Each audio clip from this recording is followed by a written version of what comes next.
ನಮಸ್ಕಾರ ವೀಕ್ಷಕರೇ, ಕರ್ನಾಟಕ ರೆಸಿಪೀಸ್ಗೆ ಸ್ವಾಗತ. ನಾನಿವತ್ತು ಮಾಡಿ ತೋರಿಸುವ ರೆಸಿಪಿ ಮಸಾಲ ಮಂಡಕ್ಕಿ. ಮಸಾಲ ಮಂಡಕ್ಕಿಗೆ ಬೇಕಾಗಿರೋ ಸಾಮಗ್ರಿಗಳನ್ನ ನೋಟ್ ಮಾಡ್ಕೊಳ್ಳಿ ವೀಕ್ಷಕರೇ. ಅರ್ಧ ಬಟ್ಲು ಕಡಲೆ ಬೀಜ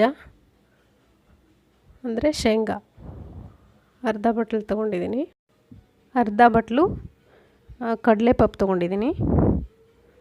ಒಗ್ಗರಣೆಗೆ ಬೇಕಾದಷ್ಟು ಎಣ್ಣೆ, ನಂತರ ಸ್ವಲ್ಪ ಅರಿಶಿನ ಪುಡಿ,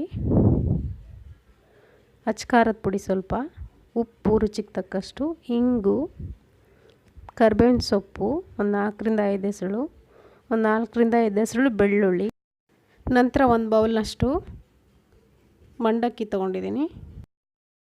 1-2 ಸ್ಪೂನು ಹುರ್ಗಡ್ಲೆ ಪುಡಿ.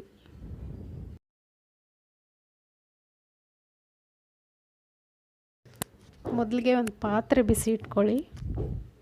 ಪಾತ್ರೆ ಬಿಸಿ ಆದ ನಂತರ ಒಗ್ಗರಣೆಗೆ ತಕ್ಕಷ್ಟು ಎಣ್ಣೆ ಹಾಕ್ಕೊಳ್ಳಿ. ಎಣ್ಣೆ ಕಾದ ನಂತರ ಅದಕ್ಕೇ ಕಡಲೆ ಬೀಜ ಹಾಕ್ಕೊಳ್ಳಿ. ನಾನಿಲ್ಲ ಒಂದು ಅರ್ಧ ಬಟ್ಲು ಕಡಲೆ ಬೀಜ ಇಟ್ಕೊಂಡಿದ್ದೀನಿ. ಕಡಲೆ ಬೀಜ ಸ್ವಲ್ಪ ಕೆಂಪಗಾಗೋವರೆಗೂ ಚೆನ್ನಾಗಿ ಹುರಿಬೇಕು. ಇದು ಕೆಂಪಗಾಗಿದೆ. ಇದಕ್ಕೇ ಇವಾಗ ನಾನು ಒಂದು 4-5 ಎಸಳು ಬೆಳ್ಳುಳ್ಳಿ ಹಾಕ್ತಿದ್ದೀನಿ.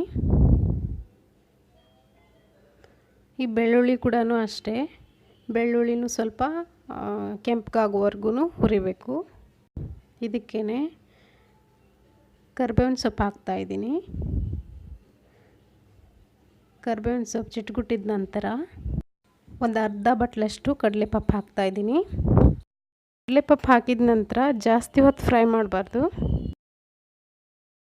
ಇವಾಗ ಇದಕ್ಕೇ ಹಿಂಗೆ ಹಾಕ್ತಾಯಿದ್ದೀನಿ. ಹಿಂಗೆ ಹಾಕಿದ್ಮೇಲೆ ಈ ಅರಿಶಿನ ಪುಡಿ ಮತ್ತು ಖಾರದ ಪುಡಿ ಇದೆಯಲ್ಲ, ಇದನ್ನು ಹಾಕ್ಕೊಳ್ತಿದ್ದೀನಿ. ನಂತರ ಉಪ್ಪು ರುಚಿಗೆ ತಕ್ಕಷ್ಟು ಹಾಕಿ ಸ್ವಲ್ಪ ಚೆನ್ನಾಗಿ ಮಿಕ್ಸ್ ಮಾಡಿ ನಾನಿವಾಗ ಗ್ಯಾಸ್ ಆಫ್ ಮಾಡ್ಕೊಳ್ತಾ ಇದ್ದೀನಿ. ಇದನ್ನು ಜಾಸ್ತಿ ಹೊತ್ತು ಫ್ರೈ ಮಾಡಿದರೆ ಈ ಖಾರದ ಪುಡಿ ಸೀದೋಗ್ಬಿಡತ್ತೆ. ಸೊ ನಾನು ಗ್ಯಾಸ್ ಆಫ್ ಮಾಡ್ಕೊಳ್ತಿದ್ದೀನಿ. ಇವಾಗ ಇದಕ್ಕೇ ಮಂಡಕ್ಕಿಯನ್ನು ಹಾಕಿ ಮಿಕ್ಸ್ ಮಾಡ್ಕೊಳ್ತಿದ್ದೀನಿ. 1 ಬಟ್ಲು ಮಂಡಕ್ಕಿ ತಗೊಂಡಿದ್ದೀನಿ ಇಲ್ಲಿ ನಾನು. ಚೆನ್ನಾಗಿ ಮಿಕ್ಸ್ ಮಾಡ್ಕೊಳ್ತಿದ್ದೀನಿ.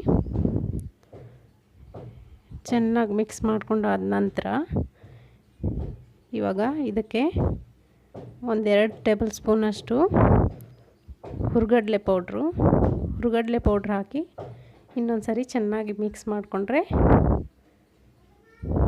ನಿಮಗೆ ಮಸಾಲ ಮಂಡಕ್ಕಿ ಸವಿಯಲು ರೆಡಿ.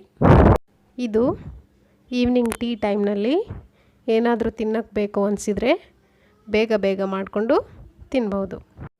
ಸೊ ಫ್ರೆಂಡ್ಸ್, ನನ್ನ ಇವತ್ತಿನ ರೆಸಿಪಿ ನಿಮಗೆ ಇಷ್ಟ ಆಗಿದ್ದರೆ ಲೈಕ್ ಮಾಡಿ, ಶೇರ್ ಮಾಡಿ, ಕಮೆಂಟ್ಸ್ ಮಾಡಿ ಆ್ಯಂಡ್ ನನ್ನ ಚಾನಲ್ಗೆ ಸಬ್ಸ್ಕ್ರೈಬ್ ಆಗೋದನ್ನು ಮರಿಬೇಡಿ.